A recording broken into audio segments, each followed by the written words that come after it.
জাতীয় সংসদে আমাদের নেতারা লড়াই করবেন, রাজপথেও লড়াই চলবে। রক্তের এই মূল্য না পাওয়া পর্যন্ত এই আন্দোলন ইনশাআল্লাহ আমরা অব্যাহত রাখবো। আসসালামু আলাইকুম ওয়া রাহমাতুল্লাহি ওয়া বারাকাতুহু। আমরা আজকে অত্যন্ত দুঃখ ভারাক্রান্ত হৃদয়ে যে দৃশ্য দেখতে পাচ্ছি, শহীদ পরিবার এবং জুলাই যোদ্ধা, আহত, ক্ষতবিক্ষত, যন্ত্রণা নিয়ে যারা এখানে দাঁড়িয়ে দাঁড়িয়ে তারা বক্তব্য রাখলেন। একদিকে তাদের স্বজন হারানোর বেদনা, অঙ্গ হারানোর বেদনা, অন্যদিকে প্রায় 1.5 বছর পার হওয়ার পরও যে আকাঙ্ক্ষা, যে স্বপ্নের বাংলাদেশের জন্য তারা রক্ত দিয়েছিলেন, স্বজন হারিয়েছিলেন, সেই স্বপ্ন পুরো না হওয়ার বেদনা নিয়ে আজকের ঐতিহাসিক স্বরাজ উদ্যানে তারা সমবেত হয়েছেন। বাংলাদেশ জামাত ইসলামীর পক্ষ থেকে, 11 দলের পক্ষ থেকে আমরা আপনাদের কাছে ক্ষমা প্রার্থী। যে কারণে আপনারা রক্ত দিয়েছিলেন, যে কারণে স্বজন হারিয়েছিলেন, পঙ্গু হয়েছিলেন, চোখ হারিয়েছিলেন, 1.5 বছর পর সেই দাবি পূরণের জন্য আবার এখানে আসতে হবে। এটার জন্য আপনাদের কাছে আমরা ক্ষমা প্রার্থী। আপনারা লজ্জিত, আপনারা আমাদেরকে ক্ষমা করে দেবেন।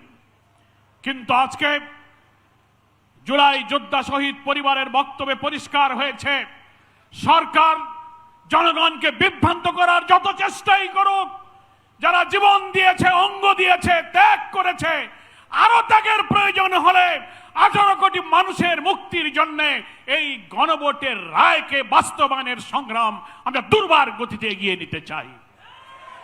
গণভোটের রায় অর্থ কি? গণভোটে যে রায় 5 কোটি মানুষ হাতে ভোট দিয়ে জয়যুক্ত করেছে, তার অর্থ হলো ঐক্যমত্য কমিশনে জুলাই সনদের 84টি বিষয়ে যারা একমত, 47টি সাংবিধানিক পরিবর্তনের ব্যাপারে হাতে ভোট দিয়ে তার পক্ষে ভোট দিয়েছে।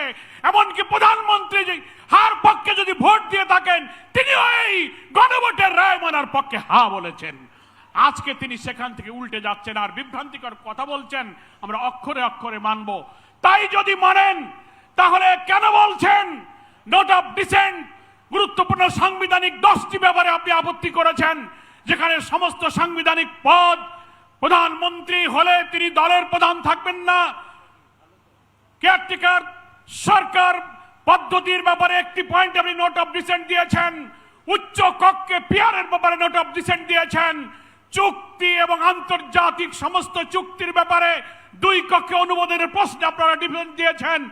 আপনারা দুর্নীতি দমন কমিশন, পিএসসি, আপনি অডিটর জেনারেল, প্রধান বিচারপতি নিয়োগ, প্রত্যেকটি সাংবিধানিক পদ যা হলো এই সংস্কারের মূল কাঠামো, যেটা ঠিক না হলে এই রাষ্ট্র আবার ফ্যাসিবাদের দিকে ধাবিত হবে, সেখানে আপনারা না বলেছেন। অথচ জনগণকে আপনারা শুভঙ্করের ফাঁকি দিয়ে বলছেন আমরা মেনে নেব। 5 কোটি মানুষ হাতে ভোট দিয়ে আপনাদের এই সেই নোট অফ ডিসেন্টকে খারিজ করে দিয়েছে। 5 কোটি মানুষের সামনে আপনাদের নোট অফ ডিসেন্ট নাই। গণভোটের ব্যালটে যে 4টি প্রশ্ন, সেখানেও নোট অফ ডিসেন্ট নাই। তার অর্থ হলো গণভোটের পুরা রায় আপনাকে মানতে হবে। তাই জুলাই আহত শহীদরা আজকে চোখের পানি ফেলে 1.5 বছর পর কেন আপনি প্রধানমন্ত্রী আপনার কাছে এই আবেদন সে জানাবে? বিলম্ব না করে পার্লামেন্ট চলমান আছে, এই পার্লামেন্টে আপনি সংবিধান সংস্কারের পরিষদের অধিবেশন আহ্বান করার সুযোগ আছে। আপনি ডাকুন, শপথ গ্রহণ করুন এবং গণভোটের ফলাফল অনুযায়ী সংস্কারের প্রস্তাবকে মেনে নিয়ে সংবিধানের তফসিল অন্তর্ভুক্ত করুন। তাহলেই শহীদদের রক্ত, এই আকাঙ্ক্ষা, আত্মদান তখন সফল হবে।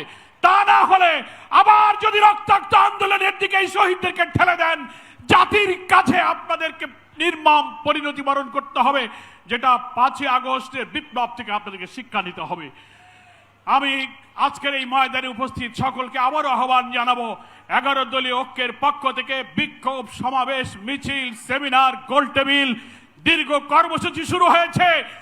জাতীয় সংসদে আমাদের নেতারা লড়াই করবেন, রাজপথেও লড়াই চলবে। রক্তের এই মূল্য না পাওয়া পর্যন্ত এই আন্দোলন ইনশাআল্লাহ আমরা অব্যাহত রাখবো। সকলকে ধন্যবাদ জানিয়ে আমি আমার বক্তব্য শেষ করছি। আল্লাহ হাফেজ। বাংলাদেশ জিন্দাবাদ, বাংলাদেশ জামাত ইসলামী জিন্দাবাদ, 11 দলীয় ঐক্য জিন্দাবাদ।